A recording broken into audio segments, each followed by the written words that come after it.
Hello friends, இன்னைக்கு நீங்கள் பார்க்க போகிறது மகா கேவலமான மட்டமான ரொம்ப அருவருப்பான படம். பல வகையாக புருஷனுக்கு துரோகம் பண்ணுற கதைகளை பார்த்துருக்கோம். ஆனால் இந்த படத்தோட கதாநாயகி யார் கூட சேர்ந்து புருஷனுக்கு துரோகம் பண்ணுறான்னு பாருங்க. என்னதான் இது வாந்தி படமாக இருந்தாலும் இப்படி யோசிச்சதுக்கு அந்த டைரக்டருக்கு மண்டையிலேயே நங்குன்னு ஒரு கொட்டு வைக்கணும். உலகத்தில் யாருமே யோசிக்காத ஒரு தீமா யோசிச்சிருக்காரு. அதுவும் எப்போ 1977லேயே. இந்த படத்தோட பேரு தி கிரியேச்சர். இது ஒரு ஸ்பானிஷ் மொழி படங்க. இந்த படம் பிடிச்சிருந்தா வீடியோவுக்கு ஒரு லைக் கொடுங்க.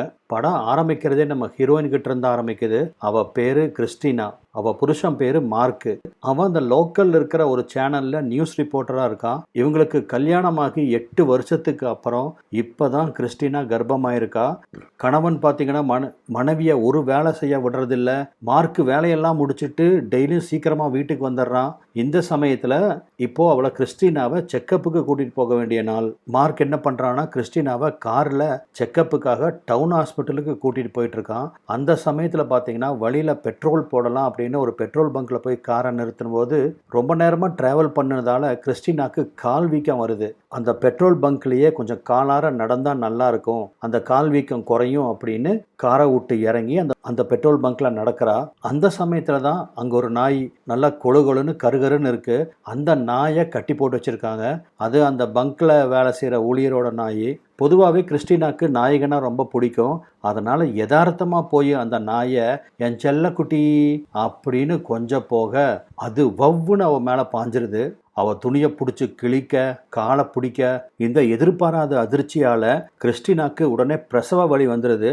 அவ வலியில கத்த மார்க்கு உடனடியா அவளை டவுன் ஹாஸ்பிட்டலுக்கு கார்ல வேகமாக கொண்டு போகிறான். ஆனால் துரதிர்ஷ்டவசமாக அந்த குழந்தை இறந்து பிறக்குது. இதனால் கணவனும் மனைவியும் மனசு உடைஞ்சு போயிடுறாங்க.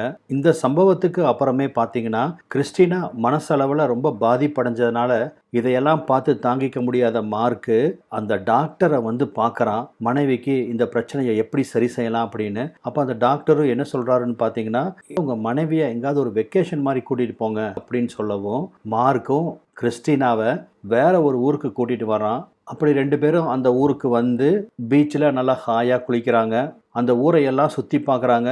இதனால் அவங்க 2 பேர்த்து மனசுக்குள்ளே இருக்கிற அந்த வலி கொஞ்சம் குறையுது.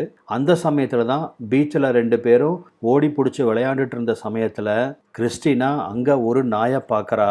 இவளை கடிச்சது இல்லையா, அதே ப்ரீடு.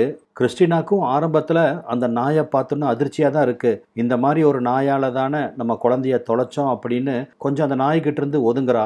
ஆனால் அந்த நாய் பார்த்தீங்கன்னா ரொம்ப ஃப்ரெண்ட்லியாக பழகக்கூடிய நாய் போல் இருக்கு. இவளவே சுற்றி சுற்றி வருது. வாலாட்டிட்டு இவ கூடவே விளையாட ஆரம்பிக்க இந்த நாய் தன் மேலே காமிக்கிற அன்பை பார்த்து கிறிஸ்டினா இந்த நாயை வீட்டுக்கு கூட்டிகிட்டு போகலாம் அப்படின்னு மார்க்கு கிட்ட சொல்ல, ஆனால் மார்க்குக்கு அந்த ஐடியா பிடிக்கல. வேண்டான்னு ஒரே அடியாக மறுத்துறான். அதுக்கப்புறம் 2 பேரும் அவங்க வெக்கேஷனை முடிச்சுட்டு காரில் கிளம்புறாங்க. இந்த நாய் பார்த்தீங்கன்னா இவங்க காரவே ஃபாலோ பண்ணிகிட்டே அந்த நாயும் வர ஒரு கட்டத்தில் இதை பொறுத்துக்க முடியாத கிறிஸ்டினா மார்க்க காரை நிறுத்த சொல்லி ஓடி போய் அந்த நாயை கொஞ்சரா. அதுவும் பார்த்தீங்கன்னா கிறிஸ்டினா கிட்ட ரொம்ப நாள் பழகின மாதிரி ரொம்ப ஃப்ரெண்ட்லியாக அவ கூட பழகுது. அதனால் இந்த நாயை வீட்டுக்கு எடுத்துகிட்டு போயே ஆகணும் அப்படின்னு அடம் பிடிச்சி மார்க்குக்கு விருப்பம் இல்லாமையும் கூட இந்த நாயை வீட்டுக்கு தூக்கிட்டு வந்துடுறா. ஆச்சா, இந்த நாயை வீட்டுக்கு கூட்டிகிட்டு வந்தாச்சா. கூட்டிகிட்டு வந்ததும் இல்லாமல் கிறிஸ்டினா சதாசர்வ காலமும் அந்த நாய் கூடவே டைம் ஸ்பெண்ட் பண்ணுறா. அந்த நாயும் பார்த்தீங்கன்னா கிறிஸ்டினா கிட்ட ரொம்ப அட்டாச்மெண்ட்டாக இருக்குது. ஆனால் மார்க்கு கிட்ட அது அந்த அளவுக்கு அட்டாச் ஆகலை. எந்த நேரத்தில் வேணாலும் 1/2 கிலோ சதையை அவங்ககிட்ட இருந்து பிடுங்குற மாதிரியே தான் கூட்டிகிட்டு இருக்கோம். மார்க்கும் ஆஃபீஸ் முடிஞ்சு மனைவியை பார்க்கலான்னு வீட்டுக்கு வந்தா இவ எப்போ பார்த்தாலும் அந்த நாயை கொஞ்சிட்டே தான் இருக்கா. அந்த நாயை மடியில் போட்டு படுக்க வச்சு தூங்க வைக்கிறது, அந்த நாய்க்கு ஷாம்பு போட்டு குளிக்க வைக்கிறது. அதுவும் யாரோட ஷாம்பு? மார்க்கோட ஷாம்பு. அது ரொம்ப காஸ்ட்லியான ஷாம்பு வேற. இட்டாலியிலிருந்து அந்த ஆள் அதை வாங்கி வச்சிருக்கிறான். இப்படின்னு கிறிஸ்டினா அந்த நாய் மேலே ஓவர் அட்டாச்மெண்ட் ஆகிறா. மார்க்குக்கு பிடிக்கல. எந்த பொண்டாட்டி தான் புருஷனுக்கு பிடிக்கல அப்படின்னு அந்த வேலையை செய்யாம விட்டுருக்காங்க. இவளும் அப்படித்தான். இதை விட ஹைலைட்டாக ஒரு விஷயம் பண்ணுவா பாருங்க. நாயை தூக்கிட்டு வந்தாச்சு. அந்த நாய்க்கு ஒரு பேர் வைக்கணுமில்ல. என்ன பேர் வைக்கிறான்னு பார்த்தீங்கன்னா ப்ரூனோ அப்படின்னு வைக்கிறா. இதை கேட்டு மார்க்குக்கு சுத்தமாக பிடிக்கல. ஏன்னா அந்த ப்ரூனோங்கிற பேர் இவங்களுக்கு பிறக்கிற பையனுக்கு வைக்கிறதா இருந்துச்சு. ஆனால் இப்போ அதை கொண்டு போய் நாய்க்கு வச்சா அவனுக்கு பிடிக்குமா? ஆனால் பொண்டாட்டி தான் எதையும் கேட்க மாட்டாளே, என்னமோ பண்ணி தொலைன்னு விட்டுறான். இந்த மாதிரி ஒரு சமயத்தில் தான் கிறிஸ்டினாவும் நல்லா தேறி வர அன்னைக்கு அவகிட்ட நெருங்கி வர்றான். அவள் போட்டிருக்கிற ட்ரெஸ்ஸு, பர்ஃப்யூமு, அந்த ரூமோட அட்மாஸ்ஃபியர் இதெல்லாம் அவனோட மூடை ரொம்ப ஏற்றி கொடுக்க, ரொம்ப நாள் ஆச்சே இன்னைக்கு நம்ம 2 பேரும் நெருங்கி இருக்கலாம் அப்படிங்கிற அந்த ஆசையில் மனைவியை வந்து கட்டி பிடிக்க, ஆரம்பத்தில் கிறிஸ்டினா இதுக்கு உடன்படுறா. அவன் மறுப்பு எதுவும் தெரிவிக்கல. அப்படி அவங்க 2 பேரும் கட்டி பிடிச்சி முத்தம் கொடுத்து அவ போட்டிருக்கிற துணிகளை அவன் கழட்ட போன சமயத்துல இதையெல்லாம் பார்த்துட்டு இருந்த ப்ரூனோ திடீர்னு கத்துன்னு கத்த ஆரம்பிச்சிடுறான். அதாவது மார்க்கு கிறிஸ்டினாவை போய் தொடறதே அவனுக்கு பிடிக்கல. அவளை விடுறா, தள்ளி உட்காருடா அப்படிங்கிற மாதிரி மார்க்கை பார்த்து நிறுத்தாம குலைக்குது. அதோட மட்டும் இல்லாம மார்க்கை பிடிச்சி சோஃபால தள்ளி அவனை கடிக்கவும் போக, எப்படியோ கிறிஸ்டினா தான் அந்த நாயை தடுக்கிறா. அவ பேச்சுக்கு தான் அது கட்டுப்படும். விட்டுருந்தானா 1 கிலோவோ 2 கிலோவோ சதையை பிடுங்கி எடுத்திருக்கும். அது அந்த அளவுக்கு அதுக்கு ஆத்திரம். இதனால கடுப்பாகி போன மார்க்கு அந்த நாயை அடிக்கிறதுக்காக ஒரு குச்சி எடுக்க, கிறிஸ்டினா ஓடி வந்து தடுக்கிறா. இதை பாருங்க, இதை நீங்கள் அடிக்கிறதுக்கு நான் ஒத்துக்க மாட்டேன் அப்படின்னு சொல்லி அந்த குச்சியை பிடுங்கி வீசிடுறா. அதோட மட்டும் இல்லாமல், இனிமேல் ப்ரூனோக்கு பிடிக்காத விஷயத்த நீங்கள் எதுவும் செய்யக்கூடாது, இனி என் மேலே உங்கள் கையே படக்கூடாது, என் பக்கத்துலையும் வரக்கூடாது, டிஸ்டன்ஸ் மெயின்டைன் பண்ணுங்க அப்படின்னு புருஷனுக்கே தடை போடுறா. கிறிஸ்டினாவோட இந்த முடிவை கேட்டு மார்க்கு ரொம்ப அப்செட் ஆயிடுறான். ஏன்னா பல மாதங்களுக்கு அப்புறம் இன்னைக்கு தான் பொண்டாட்டியை நெருங்கி வர்றான். ஆஃபீஸில் இன்னைக்கு அவன் செக்ரட்டரி ஏன் நேரத்தில் வீட்டுக்கு கிளம்புறீங்கன்னு கேட்டதுக்கு, இன்னைக்கு போய் என் பொண்டாட்டி கூட சம்பவம் பண்ண போகிறேன் அப்படின்னு ரொம்ப பெருமையாக சொல்லிட்டு வந்திருப்பான். ஆனால் இப்படி ஒரு ட்விஸ்ட்டு பொண்டாட்டி வைக்கவும் அதைய மார்க்கால் தாங்கிக்கவே முடியல. ரொம்ப அப்செட்டாக மறுநாள் ஆஃபீஸ்க்கு போகிறான். இதை கவனித்த அந்த செக்ரட்டரியும் அவனை ஓட்டுன்னு ஓட்டுறா. ஆனால் ஒரு கட்டத்துக்கு மேலே மார்க்கால் மனசுக்குள்ளே வச்சுக்க முடியாமல் நேற்று நடந்தது எல்லாத்தையும் செக்ரட்டரி கிட்ட போட்டு உடைக்க, அதை கேட்டு அவளே அதிர்ந்து போயிடுறா. என்னங்க சொல்றீங்க, உங்க பொண்டாட்டி நாயை கொஞ்சிட்டு உங்களை கண்டுக்க மாட்டேங்கிறாங்களா அப்படின்னு ஆரம்பத்தில் கிண்டல் பண்ணவ மார்க்கோட நிலைமையை புரிஞ்சுட்டு, எனக்கு புரியுதுங்க, நீங்கள் அப்செட்டாக இருக்கிறது எனக்கு மனசுக்கு ரொம்ப கஷ்டமாக இருக்குது அப்படின்னு சொல்லி அங்கேயே அவள் துணிமணி எல்லாத்தையும் கழட்டி போட்டுட்டு மார்க்கும் அவளும் ஒன்றா இருக்க ஆரம்பிக்கிறாங்க. பல மாசமாக மேட்ருக்காக ஏங்கி போயிருந்த மார்க்கும் சீக்கிரமாக அவள் வலையில் விழுந்துடுறான். 2 பேரும் ஆஃபீஸ்க்குள்ளேயே தரமாக ஒரு சம்பவத்தில் ஈடுபடுறாங்க. நாள்பட கிறிஸ்டினாக்கு அந்த நாய் மேலே அட்டாச்மெண்ட் ரொம்ப அதிகமாகுது. புருஷனை கண்டுக்கிறதும் கூட கிடையாது. புருஷன் சாப்பிட்ற பிளேட்டில் தான் அந்த நாய்க்கே சோறு போடுறான்னா பார்த்துக்குங்க எந்த அளவுக்கு அந்த நாய் மேலே அட்டாச் ஆகிருப்பான்னு. இதை எல்லாத்தையும் வந்து செக்ரட்டரி கிட்ட சொல்லி மார்க்கு புலம்பவும், நான் ஒரு ஐடியா கொடுக்குறேன், அந்த ஐடியாவை இம்ப்ளிமெண்ட் பண்ணிங்கன்னா உங்கள் ரூட்டு கிளியரு அப்படின்னு சொல்லவும், அன்னைக்கு நைட்டு ஒரு பெரிய பார்சலோட கணவன் கிறிஸ்டினாவை பார்க்கறதுக்காக சந்தோஷமாக வர்றான். எப்படியும் நம்மளுக்கு இன்றைக்கி ஒரு விடிவு காலம் பிறந்துடும் அப்படின்னு அவ்வளோ பெரிய பார்சலை பார்த்த உடனே கிறிஸ்டினாவும் ஆச்சரியப்படுறா. ஏன்னா அது வந்து கிறிஸ்மஸ் மாதம் பாருங்க, அதனால் கணவன் தனக்கு ஏதாவது கிஃப்ட் வாங்கிட்டு வந்திருப்பான் அப்படின்னு நினைக்கிறா. கிஃப்ட் தான் வாங்கிட்டு வந்திருக்கிறா. ஆனால் அது மனைவிக்கு இல்லை, அந்த நாய் ப்ரூனோக்கு. இவன் வாங்கிட்டு வந்தது இன்னொரு நாய். அந்த நாயை பார்த்ததுமே ப்ரூனோவுக்கு அந்த நாய் மேலே காதல் வந்துருச்சு. கண்களில் காதலோட அந்த நாயை பார்க்குது. ஏன்னா வந்தது ஒரு பெண் நாய், ப்ரூனோ ஆணு. அப்புறம் சொல்லவா வேணும், 2 பேரும் அந்த வீட்டில் ஓடி பிடிச்சி விளையாட ஆரம்பிக்கிறாங்க. இதை பார்த்த மனைவிக்கு பயங்கர அப்செட்டு. என்னடா இவன் நேற்று வரைக்கும் எம் பின்னாடி சுற்றிட்டு இருந்தான், இன்னைக்கு வேறொரு நாய் வந்ததும் அந்த நாய் பின்னாடி போயிட்டான், அவன் புத்தி காமிச்சிட்டான் பாரு அப்படின்னு சொல்லி ரொம்ப டென்ஷனாக மன உளைச்சல்ல ரொம்ப டிப்ரெஷன் ஆகிறா. ஆனால் மார்க்குக்கு இதுதான் வேணும். எப்படியோ நம்ம செக்ரட்டரி சொன்ன மாதிரி நம்ம ரூட்டு கிளியரு, இனி தினம் தினம் பொண்டாட்டியை வச்சு சம்பவத்துக்கு மேலே சம்பவம் பண்ணலாம் அப்படின்னு பிளான் போடுறான். ஆனால் பக்கத்தில் போனால் அவள் கடிக்கிறா. ஏன்னா அவள் தான் ஏற்கனவே பயங்கர மூட் அவுட்டில் இருக்காளே. சரி விட்டு பிடிப்போம் அப்படின்னு கணவன் அன்னைக்கு ஆஃபீஸ் போயிடுறான். காலையிலேருந்து ப்ரூனோவை காணோன்னு சொல்லிட்டு இவன் எங்கே போனான் அப்படின்னு அந்த ப்ரூனோவை வீடு ஃபுல்லாக தேடிட்டு வந்தா. பின்பக்கமாக இருக்கிற கார்டனில் அந்த புதுசாக வந்திருக்கிற வெள்ளை நாயும் ப்ரூனோவும் சம்பவம் பண்ணிட்டு இருக்குதுங்க. இதை பார்த்து கிறிஸ்டினா பொறாமையில் அப்படியே வேகரா. உன் புத்தியை காமிச்சிட்டியா நாயே அப்படின்னு ப்ரூனோ மேலே பயங்கர கடுப்பாகிறா. பின்ன இத்தனை நாள் அவ பின்னாடியே சுற்றிட்டு இருந்த நாய் நேற்று ஒரு புது நாய் வந்த உடனே இவளை கழட்டி விட்டுருச்சு பாருங்க. அன்னைக்கு மார்க்கு ஆஃபீஸில் கொஞ்சம் வேலை இருக்க லேட்டாக தான் வீட்டுக்கு வர்றான். வந்து பார்த்தவனுக்கு ஒரு அதிர்ச்சி காத்திருக்கு. என்னன்னு பார்த்தீங்கன்னா, அந்த புதுசாக வந்த நாய் வாசலில் செத்து கிடக்குது. பக்கத்துலேயே ப்ரூனோ அழுதுட்டு வேற இருக்கான். மனைவி கிட்ட என்ன ஏது நடந்துச்சு அப்படின்னு கேட்குறான். ஆனால் கிறிஸ்டினா கிட்ட இருந்து சரியான பதில் இல்லை. எனக்கு என்ன தெரியும் அப்படின்னு ஒத்த வார்த்தையில் அவள் உள்ளே போயிடுறா. மார்க்குக்கு இதை நம்பவே முடியல. எப்படி நல்லா இருந்த நாய் செத்துச்சு அப்படின்னு தெரியாமல் மண்டையை பிச்சுக்கிறான்.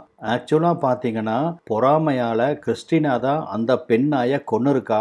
இதை காமிக்கல, ஆனால் அந்த காட்சிகளை வச்சு நம்ம புரிஞ்சுக்கலாம். இதனால் இப்போ என்ன ஆகுதுன்னு பார்த்தீங்கன்னா பழையபடி கிறிஸ்டினா பின்னாடி சுற்ற ஆரம்பிக்குது. அந்த மாதிரி ஒரு சமயத்தில் தான் கிறிஸ்டினா அவள் கல்யாண ஆல்பத்தை எல்லாம் எடுத்து பார்த்துட்டு இருக்கா.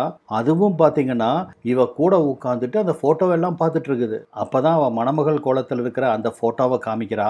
பாரு, நான் கல்யாணத்தப்ப எப்படி இருந்தேன்னு பாரு அப்படின்னு சொல்ல ப்ரூனோவும் அதை பார்க்குது. நான் வேணா இப்போ இந்த ட்ரெஸ்ஸை போட்டுட்டு வரட்டுமா அப்படின்னு கிறிஸ்டினா கேட்க, அதுவும் சரி அப்படிங்கிற மாதிரி வாலாட்டுது. அதோட பாடி லாங்குவேஜ்லேயே நம்மளுக்கு புரியுது அது போட்டுட்டு வா அப்படின்னு சொல்லுதுன்னு. இவளும் போய் ஆசாசையாக அந்த மணமகள் ட்ரெஸ்ஸை போட்டுட்டு வர, 2 பேரும் இந்த கணவன் மனைவி டான்ஸ் ஆடுவாங்க இல்லையா அவங்க கலாச்சாரப்படி, அந்த மாதிரி கிறிஸ்டினா இந்த நாய் கூட டான்ஸ் ஆட ஆரம்பிக்கிறா. அதுவும் பார்த்தீங்கன்னா ஒரு புருஷன் அவ கூட எப்படி டான்ஸ் ஆடுவானோ அந்த மாதிரி அவ கூட சேர்ந்து டான்ஸ் ஆடுது, அவளை கட்டி தாவிக்குது. இதனால் அந்த நாய் ரொம்ப மூடேறுது. ஏன்னா அந்த நாய்க்கு அது ரொம்ப விரைப்பாக இருக்குது. வா நம்ம 2 பேரும் உறவுல ஈடுபடலாம், சீக்கிரம் வா அப்படின்னு கூப்பிடுற மாதிரி அவளை பிடிச்சி பெட்டுக்கு இழுக்குது. அவளை இழுத்து பெட்டில் தள்ளி அவ காலை நக்க ஆரம்பிச்சிருது. இதனால் கூச்சத்தில் கிறிஸ்டினா நெளிரா. அவளுக்கு அது ரொம்ப நல்லாவும் இருக்குது, கூச்சமாகவும் இருக்குது. இப்படியே அந்த நாய் விரக தாபத்தில் அவள் காலை நக்குது. இதனால் கிறிஸ்டினாவுக்கு மூடு வருது. ஒரு கட்டத்தில் அந்த நாய் அப்படியே அவள் காலை விரிக்குது. இதுக்கப்புறம் அந்த காட்சியில் என்ன நடந்துச்சுன்னு காமிக்கல, ஆனால் அந்த நாய் கூட கிறிஸ்டினா உறவு கொண்டிருக்கிறா அப்படின்னு மட்டும் முடிக்கிறாங்க. அது எப்படி தெரிய வருதுன்னா, நைட்டு மார்க்கு வீட்டுக்கு வந்து பார்க்குறான். வீட்டில் எங்கேயுமே லைட்டு போடல, டைனிங் டேபிள் எல்லாம் சாப்பாடு கொண்டு வச்சது வச்சபடி இருக்குது. எங்கே போய் தொலைஞ்சாய்வோ அப்படின்னு சொல்லிட்டு வீடு ஃபுல்லாக தேடிட்டு பெட்ரூமில் வந்து பார்த்தா அவள் மனைவி ஒட்டு துணி இல்லாமல் ஒரு லேசான பெட்ஷீட்டை போத்தி படுத்திருக்கா. அதாவது இந்த கணவன் கூட எல்லாம் உறவை முடிச்சதுக்கு அப்புறமா படுத்து தூங்குவா இல்லையா, அந்த மாதிரி படுத்திருக்கிறா. அவளை கிட்டத்தட்ட கட்டி பிடிச்ச மாதிரி பக்கத்திலேயே அந்த நாயும் தூங்கிட்டு இருக்குது. அந்த பெட்டில் பார்த்தீங்கன்னா கிறிஸ்டினாவோட கல்யாண ட்ரெஸ் வேறு இருக்குது. அந்த கல்யாண ட்ரெஸ்ஸு ஃபுல்லாகவுமே ப்ரூனோவோட காலடி தடம் தான் இருக்குது. அது கால் பட்டு அழுக்காகும் இல்லையா, அந்த மாதிரி அந்த ட்ரெஸ் எல்லாம் அழுக்கு ஒட்டி இருக்க. இதை பார்த்தாலே புருஷனுக்கும் புரியுது பொண்டாட்டி நாய் கூட சம்பவம் பண்ணியிருக்கான்னு. என்ன கன்றாவி கருமண்டா இது அப்படின்னு மார்க்கு கதவை சாத்திட்டு வெளியே போயிடுறான். என்ன கொடுமை பாருங்க. இப்படி இருக்கா, அன்னைக்கு ஒரு நாள் கிறிஸ்டினா பாத்டப்பில் குளிச்சுட்டு இருக்கா. குளிச்சு முடிச்சதுக்கு அப்புறம் தான் டவல் எடுத்துட்டு வரலன்னு தெரியுது. உடனே ப்ரூனோவை கூப்பிடுறா, அந்த டவல் எடுத்துட்டு வா ப்ரூனோ அப்படின்னு. அது வரைக்கும் இவ குளிக்கிறதவே அங்கேயே உட்காந்து பார்த்துட்டு இருந்த ப்ரூனோவும் ஓடி போய் கரெக்டாக கிறிஸ்டினா துடைக்கிற அவ டவலை கண்டுபிடிச்சி எடுத்துட்டு வந்து அவகிட்ட கொடுக்குது. இவளும் துண்டை கட்டிட்டு எந்திரிக்கலான்னு பார்த்தா அந்த நாய் இவளை துண்டை கட்ட விட மாட்டேங்குது. நீ இப்படி பிறந்த மேனியாவே இரு, நான் பார்க்கணும் அப்படிங்கிற மாதிரி அவள் அந்த துண்டை இழுத்து கட்டுனா உடனே இது கோபமாக உரிமிட்டே அந்த துண்டை பிடிச்சி இழுக்குது. அவளும் என்னென்னமோ பண்ணி பார்க்குறா, ஆனால் அந்த துண்டை கட்டவே விடாமல் இவளை பிறந்த மேனியாவே இதை பார்த்து ரசிக்குது. நாக்கை வேற தொங்க போட்டுட்டு இருக்கா. கிறிஸ்டினாக்கு புரிஞ்சு போச்சு இது எதுக்காக இப்படி நாக்க தொங்க போட்டு அலையுதுன்னு. இவ என்ன பண்ணுறான்னு பாருங்க, அந்த பாத் டப்லையே துணி இல்லாமல் எந்திரிச்சு நிற்கிறா. அப்படியே துணி இல்லாமல் நடந்து போய் அந்த பெட்டில் படுத்துக்கிறா, காலை விரித்து வச்சபடி. அவ்வளோதான், ப்ரூனோக்கு வரும் பாருங்க சந்தோஷம். அங்கிருந்து ஒரே டைவு, அப்படியே டைவ் அடிச்சுட்டு அவன் மேலே போய் பாயுது. இப்படி இவங்க 2 பேரும் உறவில் இருக்க ஆரம்பிக்கிறாங்க. அப்புறம் என்ன, அந்த நாய்க்கு செம வேட்டை தான். கணவன் ஆஃபீஸ் போக இவங்க 2 பேரும் இங்கே வீட்டில் உல்லாசமாக இருக்க ஆரம்பிக்கிறாங்க. நான் ஆரம்பத்திலே சொன்னேன் இது ரொம்ப அருவருப்பான படம்னு. அப்படித்தான் இது நடந்துட்டு இருக்குது. இப்போ கணவனுக்கு இந்த விஷயம் எல்லாம் தெரிஞ்சு போச்சு. அதாவது மனைவி நாய் கூட உறவாடுறது. அவனுக்கு என்ன கவலைன்னா, அவ கேட்குற சுகம் நம்ம கொடுக்க தயாராக இருக்கோம், ஆனால் நம்ம கூட படுக்காம போய் நாய் கூட இந்த மாதிரி படுக்கிறாளே அப்படின்னு அவனுக்கு கவலை. யாருக்கு தான் அந்த கவலை இல்லாமல் இருக்கும்? புருஷனை விட்டுட்டு பொண்டாட்டி நாய் கூட மேட்ரு வச்சுக்கிறது எங்காவது கேள்விப்பட்டிருக்கோமா? அப்போ அவன் மனநிலைமை எந்த அளவுக்கு இருக்குன்னு யோசிச்சு பாருங்க. இந்த விஷயத்தை பற்றி வேற அவன் யார்கிட்டமும் பேசிக்க முடியாது. என்ன போய் சொல்லுவான், என் பொண்டாட்டி நாய் கூட உறவு வச்சிருக்கா அப்படின்னு சொன்னால் இவனுக்கு தான் அது கேவலம். அதனால் யார்கிட்டவும் இந்த விஷயத்த சொல்ல முடியாமல் மனசுக்குள்ளேயே வச்சு புழுங்குறான். இதனால் அவன் மனசளவில் பாதிப்படைகிறான், மன அழுத்தம் ஏற்படுது, வேலையில் அவனால் சரியாக கவனத்தை செலுத்த முடியல. இந்த பிரச்சனையை மறக்கணும் அப்படின்னு அங்கே இருக்கிற பாருக்கு போய் நல்லா சரக்கடிக்கிறான். பொதுவாக இவன் ஆஃபீஸ் விட்டு வீட்டுக்கு வருவானே ஒழிய இந்த மாதிரி பாருக்கெல்லாம் போக மாட்டான். வீட்டுக்கு வந்தால் இங்கே தான் 2 பேரும் ஜோடியாக படுத்திருப்பாங்களே, அதை பார்க்கறதுக்கு மனசில் சக்தி வேண்டாம், அதான் தண்ணி போட்டு போறக்கு வந்திருக்கான். ஒரு வழியாக மார்க்கு வீட்டுக்கு வந்து சேர்ந்தா அவன் எதை பார்க்கக்கூடாதுன்னு நினச்சானோ அதவே பார்க்குறான். ஹாலில் அந்த நாயை மடியில் போட்டு அவ கொஞ்சிட்டு இருக்க, வரும் பாருங்க அவனுக்கு ஆத்திரம். அந்த நாயை தள்ளி விட்டுட்டு மனைவிய பலவந்தமா பெட்ரூம்குள்ள இழுத்துட்டு போய் கதவை சாத்துறான். வெளியே நாயா கத்து கத்துரு கத்துது, அந்த கதவை போட்டு புரண்டுது, கதவை துறடா அப்படின்னு. ஆனா உள்ளுக்குள்ள பாத்தீங்கன்னா மார்க்கு கிறிஸ்டினாவை சூறையாடுறான். அவ போட்டிருக்கிற துணிமணி எல்லாத்தையும் கிழிச்செறிகிறான். அவளை பிறந்த மேனியா அந்த பெட்ல போட்டு வெறித்தனமா சம்பவம் பண்றான். இத்தனை நாள் தேக்கி வச்சிருந்த ஆத்திரத்தை எல்லாத்தையும் கொட்டி தீக்கிறான். கத்து கத்துன்னு கத்தி கண்ணீர் விட்டு அழுகிறா கிறிஸ்டினா. எத்தனை நேரம் கழிச்சு மார்க் அவளை விட்டானே தெரியாது. விட்டுட்டு அவன் பாட்டுக்கு தூங்கிடுறான். கிறிஸ்டினாவோ ஏதோ முகம் தெரியாத எவங்கிட்டவோ அவ கற்ப பறி கொடுத்துட்ட மாதிரி பெட்ல படுத்துட்டு தேம்பி தேம்பி அழுகிறா. இவ அழுதா பத்தாதுன்னு இவளோட புருஷன் அந்த நாய் கதவுக்கு வெளியே அது உட்காந்து அழுதுட்டு இருக்குது. மறுநாள் ஆபீஸ் வந்த மார்க்கு மனசு தாங்காம அவன் செக்ரட்டரி கிட்ட எல்லா விஷயத்தையும் சொல்லிடுறான். இதை கேட்டு அவளே ஒரு நிமிஷம் ஆடி போறா. நான் இது வரைக்கும் இப்படி உன்னை கேள்விப்பட்டதே இல்லை, உன் பொண்டாட்டிக்கு ஏதோ மனநல சரியில்லை போல் இருக்கு அப்படின்னு சொன்னவ அவளுக்கு தெரிஞ்ச சர்ச்சு ஃபாதரோட அட்ரஸ் கொடுக்குறா. நீ போய் இவரை பாரு, இவர் ஏதாவது உனக்கு உதவி செய்வாரு அப்படின்னு சொல்ல, மார்க்கும் அந்த சர்ச்சு ஃபாதரை வந்து பார்த்து விஷயத்தையெல்லாம் சொல்லவோ அந்த ஆளே ஆரம்பத்தில் ஜெர்க்காயிடுறாரு. என்னையா சொல்கிற, ஆம்பளை சுகத்துக்கு அலையிற பொம்பளையா பார்த்துருக்கேன், நாய் சுகத்துக்கு அலையிற பொம்பளையா இப்போத்தாயா பார்க்குறேன். நீ ஒன்று பண்ணு, இதுக்கு மேலே அந்த நாயை அந்த வீட்டில் வச்சிருக்காத. இந்த நாய்க்குன்னு ஒரு விடுதி இருக்குது, அந்த விடுதியில் விட்டுரு. அந்த நாய்க பராமரிக்கிற நிலையத்தில் அவங்க பார்த்துக்குவாங்க. நான் வேணா அவங்கக்கிட்ட சொல்கிறேன், மேற்கொண்டு உன் மனைவி கிட்டவும் இதை பற்றி பேசுகிறேன் அப்படின்னு சொல்லிட்டு மனைவியை தொடர்பு கொண்டு பேசுகிறாரு. இதோ பாருமா, இந்த நாயை இப்போ நீ கொண்டு போய் அந்த காப்பகத்தில் விடலைன்னா உனக்கு எந்த பிரச்சனைனாலும் இந்த திருச்சபை உன் பின்னாடி நிற்காது. அதனால நான் சொல்றபடி செய் அப்படின்னு அவர் மிரட்டி சொல்ல, கிறிஸ்டினாக்கு வேற வழி இல்லை. கடும் கோபத்தோட புருஷன் கூட அந்த நாயை கூப்பிட்டுட்டு கார்ல கிளம்புறா. இப்ப அந்த நாய்கள் காப்பகத்துக்கு வந்தாச்சு. நாயை கொண்டு போய் அங்க விட்டாச்சா, அதை பிரியருக்கு மனசு இல்லாம என்னவோ புருஷனை விட்டு பிரியிற மாதிரி அப்படி அழுகிறாய்வோ. அந்த நாய் பார்த்தீங்கன்னா அதை விட பயங்கரமாக குலைக்குது, அழுகுது. என்னை விட என் பொண்டாட்டிக்கிட்ட நான் போகிறேன் அப்படின்னு அதை பிடிச்சிருக்கிற அந்த அம்மாவோட கையிலிருந்து அப்படியே தாவுது. கொஞ்சம் விட்டு அந்த அம்மாவையும் சேர்த்து இழுத்துட்டு வந்துடும் போல இருக்கு. மனசை கல்லாக்கிட்டு கிறிஸ்டினாவும் வீட்டுக்கு வந்துடுறா. இப்படியாச்சா நாட்கள் நகர ஆரம்பிக்குது. கிறிஸ்டினா கொஞ்சம் கொஞ்சமா அந்த நாய் ப்ரூனோவை மறக்க ஆரம்பிக்கிறா. இந்த சந்தர்ப்பத்தை யூஸ் பண்ணிக்கிட்டு மார்க்கும் கிறிஸ்டினா மேல ரொம்ப அக்கறை எடுத்து அடிக்கடி அவ கூட டைம் ஸ்பெண்ட் பண்ண இப்போ கிறிஸ்டினா சுத்தமா அந்த ப்ரூனோவை மறந்தே போயிட்டா. ரெண்டு பேரும் அடிக்கடி உறவுல ஈடுபட ஆரம்பிக்கிறாங்க. மார்க்கும் அவளோட பழைய இதெல்லாம் மறந்து அவ கூட சந்தோஷமா குடும்பம் நடத்துறான். அப்பதான் அன்னைக்கு மார்க்கோட ஆபீஸ்ல ஒரு பார்ட்டி. அந்த பார்ட்டிக்காக கிறிஸ்டினாவையும் மார்க் கூப்பிட்டு வந்திருக்கான். மார்க்க அந்த நியூஸ் சேனலோட ஹெட்டா அப்பாயிண்ட் பண்ணுறாங்க. அதுக்கு தான் அந்த பார்ட்டி. இதையெல்லாம் பார்த்து கிறிஸ்டினாக்கு ஒரு பக்கம் சந்தோஷமாக இருந்தாலும் மார்க்கு பழையபடி வீட்டுக்கே சரியாக வராமல் நம்ம தனிமை ஆயிடுவோமோ அப்படிங்கிற ஒரு பயம் வருது. அதுக்கு ஏத்தாப்புல மார்க்கும் என்ன சொல்கிறான்னா, நீ வீட்டுக்கு போ கிறிஸ்டினா, நான் பார்ட்டியெல்லாம் முடிச்சுட்டு வர்றதுக்கு லேட் ஆகும், நீ போய் ரெஸ்ட் எடு அப்படின்னு அவளை தனியாக அனுப்பிச்சி வைக்கிறான். வீட்டில் தனியாக இருந்த கிறிஸ்டினாக்கு ப்ரூனோவோட நினப்பு வருது. அந்த சமயத்தில் அவளுக்கு ஒரு ஃபோன் வருது. ஃபோனை எடுத்தா இவளோட குடும்ப டாக்டர் தான் ஃபோன் பண்ணியிருக்காரு. ஏமா இந்த மாதிரி உங்களுக்கு எடுத்த டெஸ்ட்டு பாசிட்டிவாக வந்திருக்கு, நீங்கள் திரும்பவும் கர்ப்பமாயிருக்கீங்க அப்படின்னு சொல்லிட்டு ஃபோனை வைக்கிறாரு. தான் கர்ப்பமாக இருக்கிறோம் அப்படிங்கிற விஷயம் தெரிஞ்ச உடனே கிறிஸ்டினாவுக்கு ஏதேதோ குழப்பங்கள் மனசுக்குள்ள. நம்ம வயிற்றுல வளர்கிற குழந்தைக்கு யார் அப்பா, ப்ரூனோவா அல்லது மார்க்கா அப்படின்னு. ஏன்னா மார்க்குக்கு ஈக்குவலாக அந்த நாய் கூட இவ உற வச்சிருந்திருப்பா.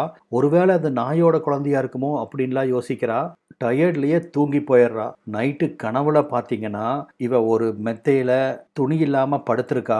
அந்த நாய் ப்ரூனோ இவளை நோக்கி வேகமாக ஓடி வந்து கட்டில் மேலே ஜம்ப் அடித்து ஏறி இவ கூட உறவு வச்சுக்குது. அப்படி உறவு வச்சுக்கும் போது அதோட கால் வந்து இவ வயிற்று பகுதியிலெல்லாம் அந்த நகத்தை வச்சு இருக்க பிடிச்சி அது உறவு கொள்ளுதா. அதனால் அந்த பகுதியெல்லாம் காயமாகி ரத்தமாகுது. அந்த வழியில் கிறிஸ்டினா குபீர்னு எந்திரிக்கிறா. அதுக்கப்புறம் தான் தெரியுது தான் கண்டதெல்லாம் கனவுன்னு. இந்த கனவு கண்ட உடனடியாக கிறிஸ்டினா என்ன பண்ணுறான்னா அந்த நாய்கள் காப்பகத்துக்கு வர்றா. வந்ததும் ப்ரூனோவை ஓடி போய் கட்டி பிடிக்கிறா. அதுவும் பார்த்தீங்கன்னா ரொம்ப நாள் பிரிஞ்சிருந்த பொண்டாட்டியை சந்திச்ச புருஷன் மாதிரி ஓடி வந்து அவளை கட்டி பிடிக்குது. அவளுக்கு வாயிலெல்லாம் முத்தம் கொடுக்குது. இவ்வளவு அந்த நாய்க்கு முத்தம் கொடுத்து கட்டி பிடிச்சி கொஞ்சறதை பார்த்த அந்த காப்பகத்தோட தலைவிக்கே என்ன கன்றாவிடா இது அப்படிங்கிற மாதிரி பார்க்குறாங்க. காமிக்கிறாங்க. மார்க்கு வேலையெல்லாம் முடிச்சுட்டு வீட்டுக்கு வந்த சமயத்தில் பார்த்தீங்கன்னா கிறிஸ்டினா பெட்டி படுக்கையோட ரெடியாக இருக்கா. அவள் பக்கத்திலேயே ப்ரூனோவும் உட்கார்ந்துருக்கு. அதே மாதிரி கிறிஸ்டினாவும் நான் உன்னை விட்டு பிரிஞ்சு தனியாக போய் வாழ போகிறேன், எனக்கு இந்த ப்ரூனோ துணை இருக்கான், உன் துணை எனக்கு தேவையில்லை அப்படின்னு புருஷனை தூக்கி வீசி பேசுகிறா. என்னமோ பண்ணி தொலை, உனக்கு நாய் தான் சரி அப்படின்னு ஒட்டுமொத்தமாக புருஷனும் அவளை தலைமுழுகிடுறான். இப்போ சில மாதங்களுக்கு அப்புறம் காமிக்கிறாங்க கிறிஸ்டினா ஒரு பெரிய வீட்டில் அந்த நாய் கூட கார்டனில் செடிகளுக்கெல்லாம் தண்ணி பாய்ச்சிட்டு இருக்கா. ஒரு கர்ப்பிணி மனைவியை புருஷன் எப்படி கேர் எடுத்து பார்த்துக்குவானோ அந்த மாதிரி அந்த நாயும் அவளை கேர் எடுத்து பார்த்துக்குது. அந்த நாயும் அவளுக்கு புருஷன் தானே. அந்த சமயத்தில் அந்த நாய் வித்தியாசமாக கத்துது, எனக்கு வேணும் அப்படிங்கிற மாதிரி. கிறிஸ்டினாவும் உனக்கு மூடு வந்துருச்சா, இனி அடங்க மாட்டியே, சரி வா வந்து என்ன பண்ணு அப்படின்னு சொல்லி அந்த நாயை வீட்டுக்குள்ளே கூட்டிகிட்டு போகிறா. இதோட இந்த கன்றாவி படம் முடியுது.